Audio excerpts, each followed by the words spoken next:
Hi, everybody. Welcome to ISG Women in Digital Talks. I'm Haley Nielsen, and I'm so excited to join you and welcome you all today for a great conversation that we're going to have with one of our Women in Digital Award winners from 2025.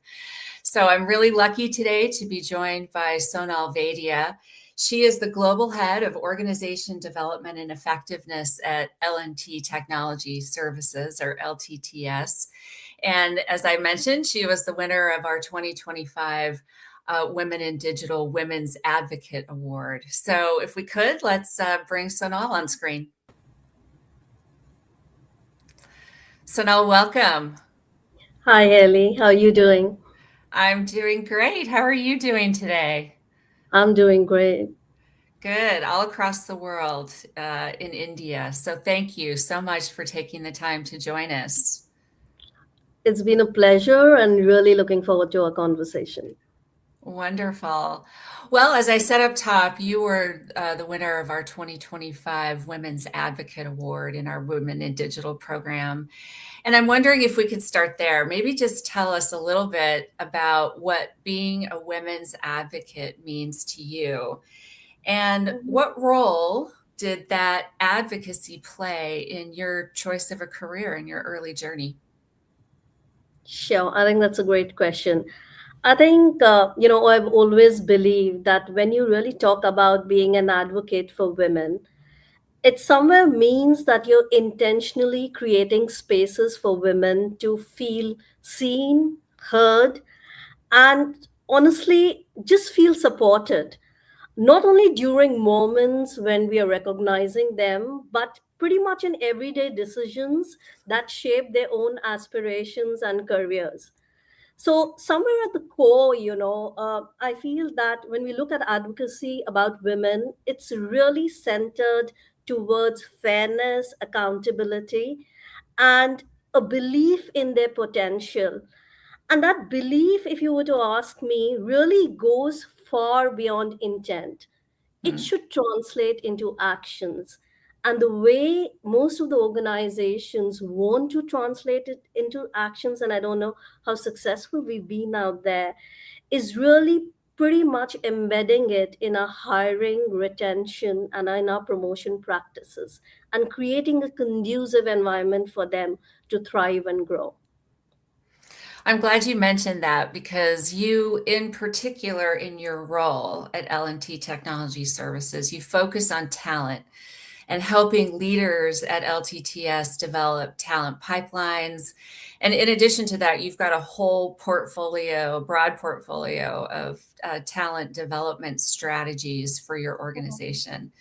So I'm wondering, was there something, an experience that you had early in your career or early in your education that drew you to this work? So, to be honest, I think if I were to really put a finger on it, I think it goes right back, to a very personal experience. So, I was surrounded by strong women. So, my mother and my two elder sisters, and though my elder sister and I were a decade apart, both of them, are engineers. They chose STEM profession, and my eldest sister, she got through one of the most premier engineering colleges in India and then took over a very unconventional role of becoming scientist in atomic energy. And for me, that somewhere quietly kind of broadened my own worldview about what the possibilities can be. And then I had my sister, who of course we are a couple of years apart, who again, did her engineering, and she's a dean for engineering in one of the most premier institutes in India. And I think that somewhere did shape my own passion towards teaching and towards development. And somewhere, there was this belief that, innately we all have potential, and that's nature. But it does take some intentional nurturing into tapping that potential and bringing it to life. And I think that is what then really translated, that stayed with me and translated when I took over roles in organization and leadership roles to head the talent function. And somewhere, the belief still is intact that if we were to look at growth of organizations, it's pretty much synonymous to the growth of our people. And Mm. the only way that you can do that is to tap into their potential and somewhere create that purpose for them and invest in them. You've used the word belief a couple of times now, and it sounds like not only was your belief in women's potential and human potential really solidified by the example of your mother and sisters, but you then had them as proof points to be able to see in action what belief and potential can really do. So that's wonderful. You have spent most of your career working in large global technology organizations.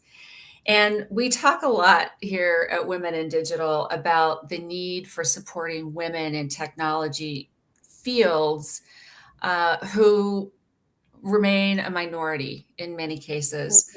Mhm. You also lead diversity initiatives at LTTS.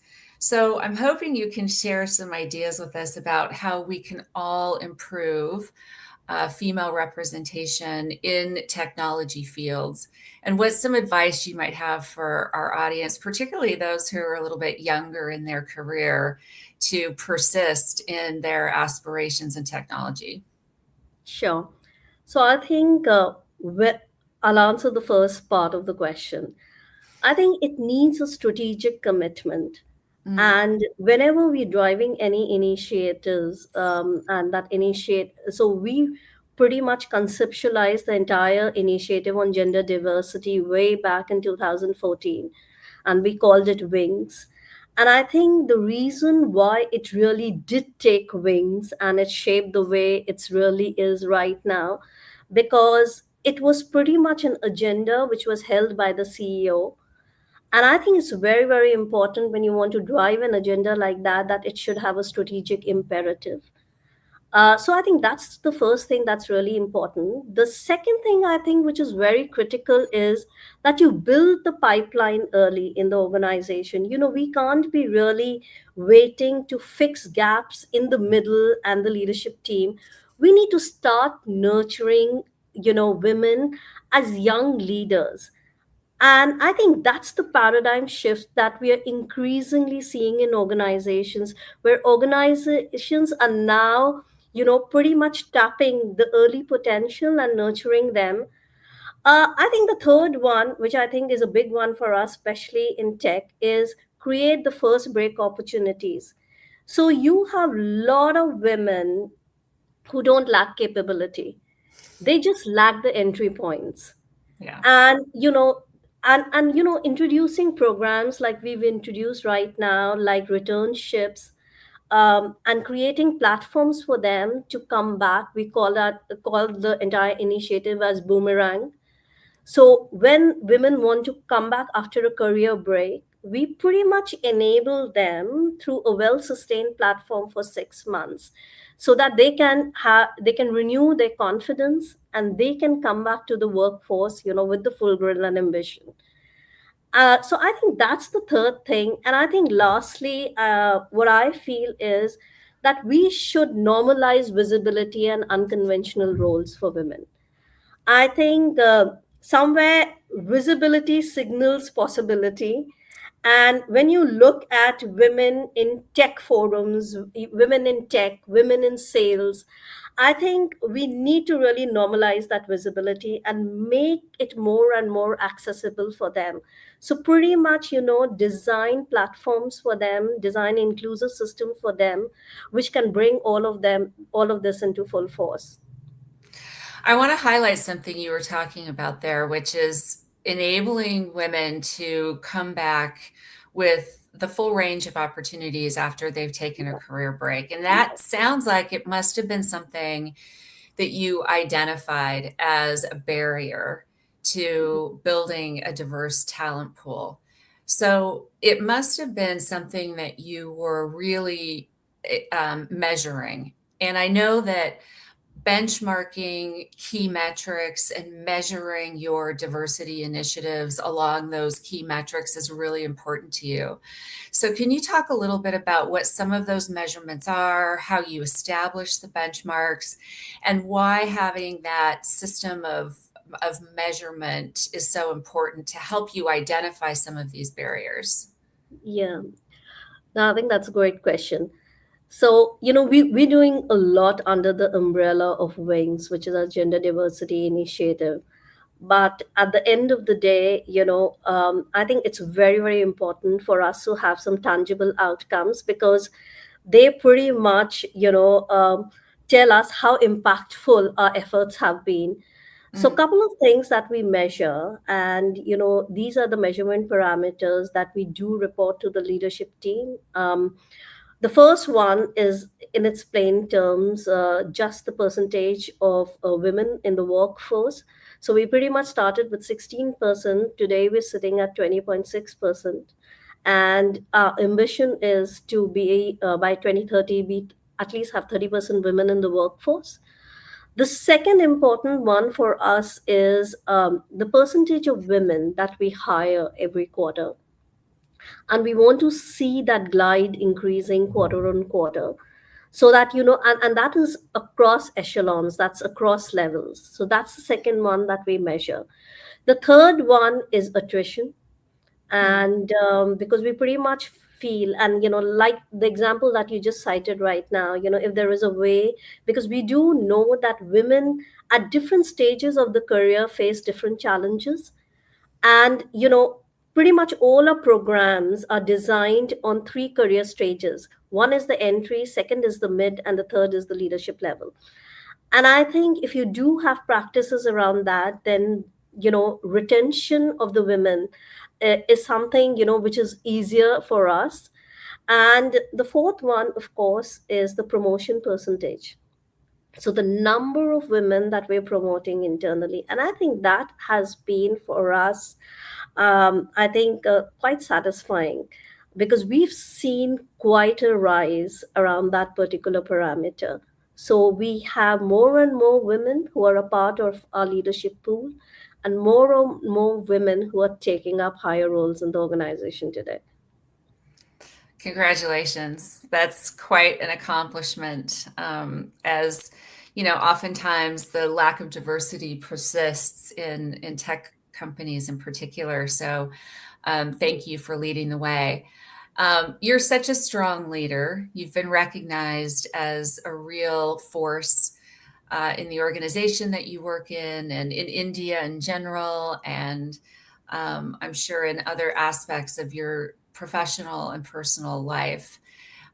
Talk a little bit about the importance of having leaders who sponsor diversity initiatives, who advocate for women as part of their overall leadership strategy. Hmm. So, if I were to speak about myself personally, I feel that the role of a sponsor has been one of the most powerful accelerators of my own career growth. Uh, you know, when we talk about mentorship, it's really not just about building capability. It's about really creating an opportunity by providing more visibility, by giving access to more business experiences. Now, at LTTS, we started an initiative which is called as Men as Allies. And contrary to the belief that you can only have women sponsors, uh, I for one have always had men as sponsors. And I feel, and this is what I said, when I was launching this initiative, which was Men as Allies.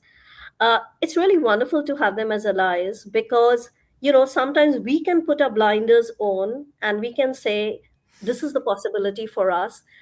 And because they do not know what are the barriers we face, they pretty much tell us to dream limitless. And I think that just becomes so much of a force to reckon with. And Mm.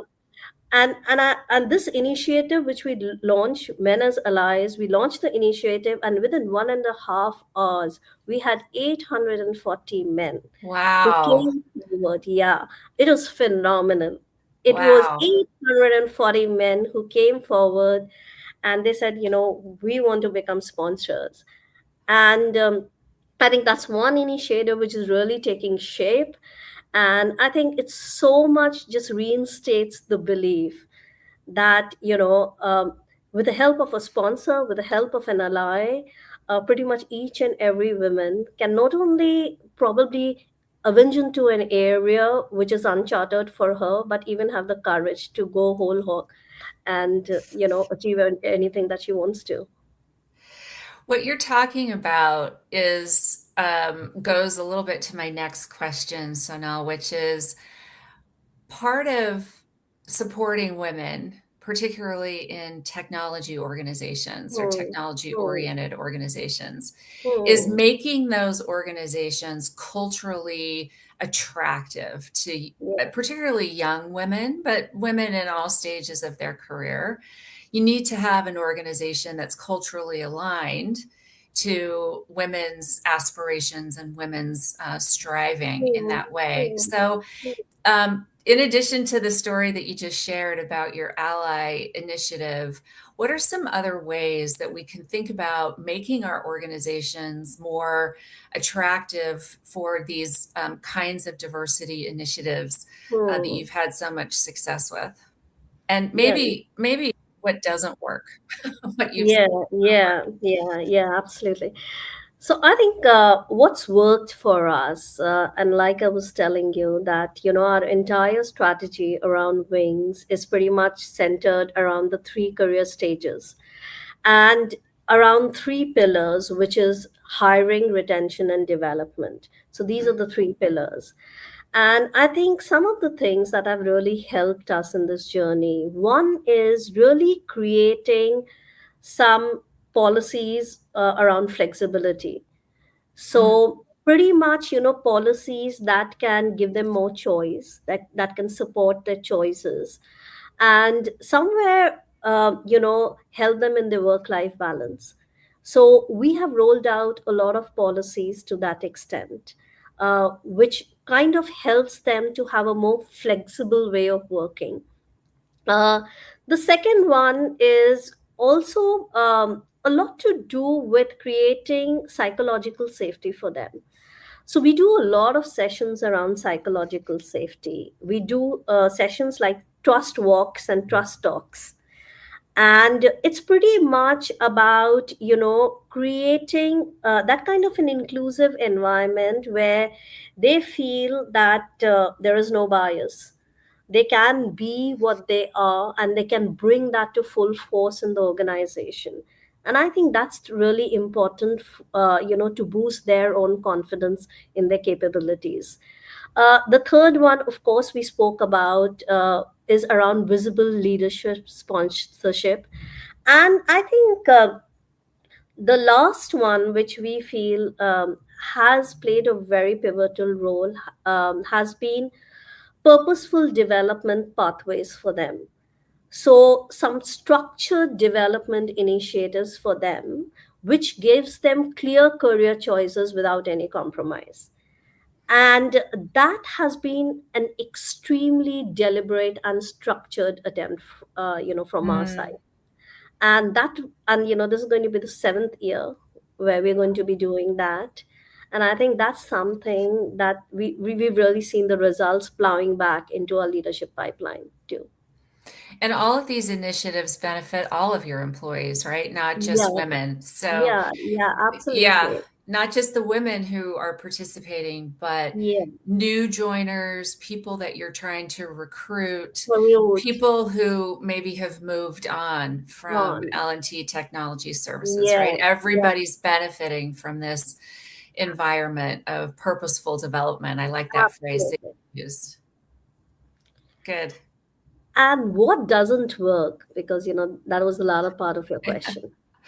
I think, doing just symbolic one of the initiatives, without having a strategic intent, definitely don't work. And I think, sometimes we do have the tendency to do the fix it programs that really does ignore the systemic biases. I Mm. think that doesn't work, because I think whatever we do needs to be thought through, and it needs to be thought through in terms of long term implications. And I think that's something that really doesn't work.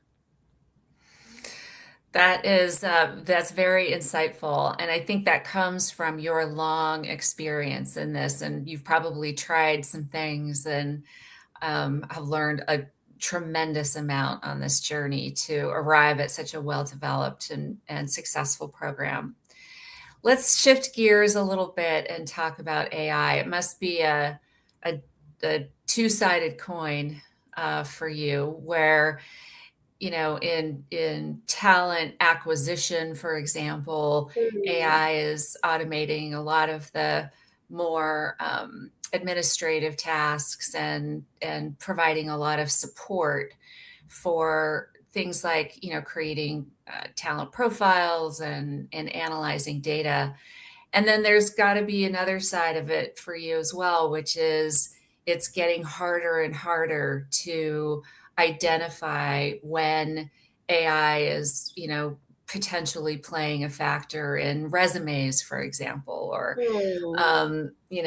things like that. So talk a little bit about that and what guardrails are you putting Hmm. up for AI? What have you experimented with? Where are you seeing AI have Hmm. an impact in talent in particular? Sure. So I think we all know that AI does present an opportunity as well as responsibility. And I think using AI ethically and responsibly is very, very critical for us, especially when we look at the talent space. But definitely, if I were to look at talent management in itself, a couple of places where it's really handy. The first one would be, our entire approach of being very reactive, the way we do talent development, to having a kind of a predictive approach, right from analyzing gap to development, Mm, and doing that consistently at scale is a place where AI has definitely come handy.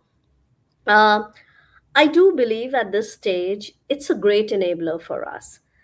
Uh, if you were to ask me, is it an end-to-end solution? Probably there will always be a lot of human touch that would be required, and that is so even today. But it has been a great enabler to taking some really well informed decisions. Even if I were to look mm, at learning as a whole, it's really helped us create really customized, curated paths. So it's pretty much democratized learning as a whole for us. And that in itself has really changed the way people look at talent development and learning as a whole. And the third place where I think it's really coming handy is that entire gamut of gap identification itself. So, and I think the way it's really helping us is gi- it's kind of putting some amount of uniformity and consistency in the way assessments are really run. And somewhere it's removing biases which mm. do creep in when you're doing gap assessments or when you're doing talent assessments. And that's another place where it's really coming handy. But at the same time, we are conscious, about the ethical implications. So even when we are looking at hiring practices, we all know that it is predictive analytics. So the results will be as good as what you feed in. Yeah. And I think it's so important for us really to go ahead and do that kind of in our parlance, we call it a validation study, and do the validation study both on accuracy and efficacy of the data that is getting churned. So, Sonal, we've come to the point in our episode where we've got a question for you from our previous guest, who Mhm, was Shivaprita Jayachandran. mhm. And Shivaprita asks, how do you see the paradigm shift in recent years with the rapid evolution of AI in strategizing HR functions and initiatives for organization development and effectiveness? And particularly, are you noticing any impact in the diversity spectrum? Sure. So I think the way AI is really shaping HR as a whole, one for sure, it's creating a personalized workforce experience. So right from when you're talking about learning mobility to well-being, everything is now getting tailored to individual aspirations and skills. So it's pretty much driving higher engagement, retention, and somewhere even transferring the ownership of careers to employees. Mm, And I think that's one of the biggest shifts that we are really seeing. And the second shift that we are seeing, and we're of course putting it on a strategy map also, is that HR is becoming more strategic, more human centered leadership. So while you're seeing a lot of routine tasks uh, now being taken over by AI, and we have bots for all our policy queries, bots for a lot of things. You do see that HR now is kind of tending more towards taking up a strategic role, which is now focusing more on culture, on behaviors, on inclusion, and on future skills. And I think the role couldn't have been more strategic ever before. And if I were to really talk about AI, as a diversity enabler, now, I think when AI is used intentionally, it can really help organizations to see skills and potentials beyond the traditional networks and credentials. Because usually, we have a set database, and and that's the database we refer to. It's somewhere really helping us go, much, much beyond the norms. And also it's enabling us to take really data driven decisions and more equitable decisions throughout the talent life cycle. mm. and and that, and what that does to us as an organization is it's helping you expand the talent funnel. And I think so that's what really AI is helping us do. It can surface the so-called underrepresented talent, and such as women returners, career switchers. I think that all has uh, it's been with the help of one of the AI platforms that we're bringing all of this into practice. So I think focusing more on skills and capability rather than just the pedigree or the proximity. I Mm. think that's the shift that AI is really helping us make as far as diversity is concerned. Well, that's a really good segue to your question for our next guest. Vavi Kantz is our next guest, and she works with organizations to help them scale AI projects and help Mhm. them align their AI projects to their strategic goals and objectives. So, what question do you have for Vavi? So my question would be that though many companies are talking about AI, a lot of organizations are struggling to move from AI pilots to real scalable impact. So I know that she's built a lot of frameworks and has helped AI initiatives beyond launch to delivering measurable business value. So, my question specifically would be, what is that one change, organizational or cultural, that helps AI truly stick across teams and business unit and create that scalable impact? What a great question. And I think Bobby's the perfect person to answer it. So I hope she's listening, but if not, we'll make sure that she gets that question. Sonal, thank you so much. What a great conversation. I so am grateful for your time and for all of your insights and for sharing them with our audience. And I hope that everybody will join us in a couple weeks to hear from Vavi as she answers Sonal's questions and talks to us a little bit more about AI. So thanks, everybody. Have a great rest of your day or evening, wherever you're located. Thanks, Ellie. Take care. Thanks.